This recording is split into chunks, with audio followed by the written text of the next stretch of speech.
Guys আজ 14ই April KKR versus CSK এর match আছে। সেখানে সিএসকে 4 ম্যাচে 2 পয়েন্ট নিয়ে পয়েন্ট টেবিলে 9 নম্বরে আছে। সেখানে কলকাতা 4 ম্যাচে 1 পয়েন্ট নিয়ে পয়েন্ট টেবিলে 10 নম্বরে। অর্থাৎ রিপোর্টের কথা বললে কেকেআর এবং সিএসকে ম্যাচটি পুরো ব্যাটিং ফ্রেন্ডলি পিচ। সেই হিসাবে যেই টিম আগে টসে জিতবে তারা ফিল্ডিং করার সিদ্ধান্ত নেবে।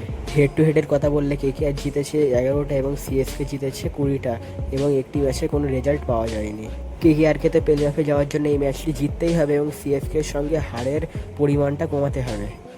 বন্ধুরা তাহলে দেখা যাক কেকেআর ভার্সেস সিএসকে এর ম্যাচে 100% পসিবল প্লেইং 11। আবারও সে আগের মতো ওপেনিং করবেন ফিন অ্যালেন এবং ক্যাপ্টেন আজিঙ্ক্য। মিডল অর্ডারের দায়িত্ব থাকবে ক্যামেরন গ্রিন, গিরিশ রঘুবংশী এবং রিঙ্কু সিং এর উপর। লোয়ার অর্ডারে দেখা যাবে রমনদীপ সিং অথবা তেজস্বী ধাইয়া, রোবেন পাওয়েল এবং আমার মতে তেজস্বী ধাইয়াকে একটি সুযোগ দিয়ে দেখা উচিত। বোলিং রূপে দেখা যাবে বৈভব অরোরা, কার্তিক ত্যাগী অথবা উমরান মালিককে এবং ইম্প্যাক্ট প্লেয়ার হিসেবে থাকবে সৌরভ দুবে।